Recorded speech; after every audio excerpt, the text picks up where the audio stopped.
here's what we've figured out. We adjusted a couple things. We're gonna adjust a couple more things over there. What we're doing is where we're starting at, there's 67.5 inches in between poles. That's where we started it in this front corner. So there's 67.5 inches in between poles. So I'm just taking the measuring tape, slapping it on here. It's a magnetic. So I'm going from here over to the outside, 67.5, and we're making sure everything is even. It makes it easier for later. Symmetry is nice. Things need to flow. When things are straight, everything's easier. So everything we do now is 67.5 in between. We've added a couple of hoops at this point.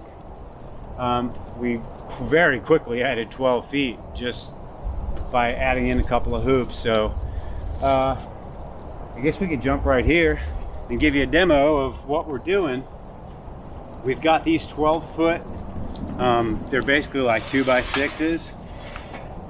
You can see what they look like, what they do. They have this nice flange. I'm going a screw in the top and the screw in the bottom as we attach, and it's keeping all the poles from wobbling side to side. One screw and they would wobble. Two screws, they don't go anywhere. Let's grab the measuring tape. I've got some screws in my pocket.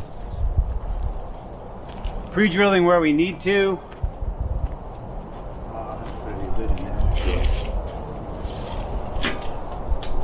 Let's put this sucker up first. These are the junctions so we can attach these two pieces together.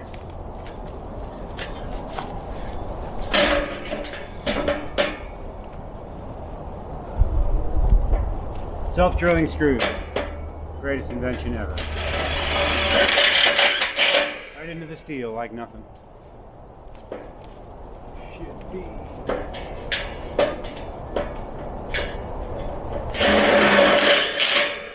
Yeah. Now I'm gonna go right here, 67.5.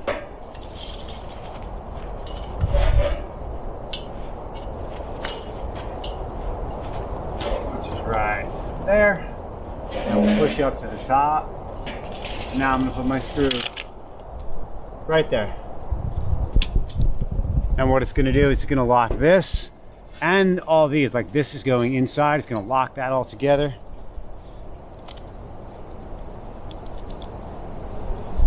I am going through 3 layers here, so it's gonna take a minute. Oh, we just wobbled.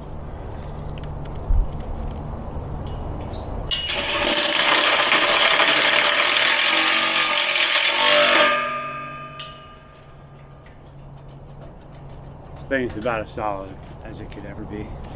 I'm really liking that that 2x6 at the top. It's giving it so much strength.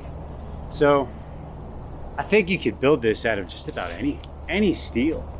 We just happen to have gotten lucky with the pre-bent pieces of pole, but these are just 20-foot fence sections that were put on a jig and bent.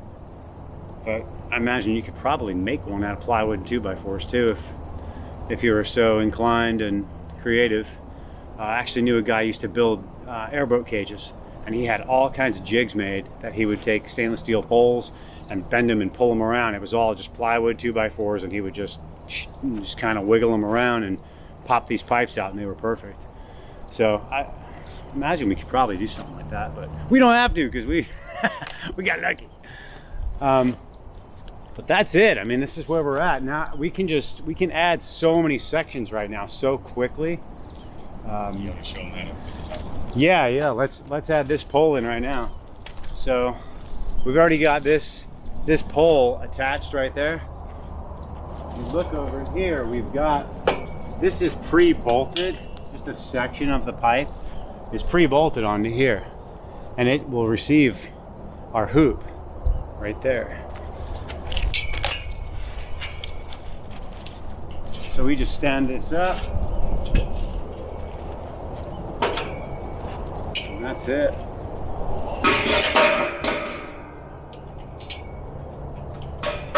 Go up a touch, and there it is. I mean, you don't have to do anything to it. It's locked. It's not going anywhere. We just added chain link. smash the ends down with a hammer, pre-drill the holes. We're using those all along the middle there, and we're using them on the bottoms all the way around. This will lock in down here. Those are 135, I believe. So 67.5 is right in the centers of all of them. So it really is just, it works out nice as long as everything is the same size and you set everything up the same size. Then, you know, it avoids, oh my God, now we have to adjust this. Hold on, back this up, move that, take this back off. This thing doesn't fit. Just like with building walls, 16-inch centers, 24-inch centers, make sure that everything lines up exactly right. Do it consistent every time. So there we go, greenhouse build, volume 2 in the books.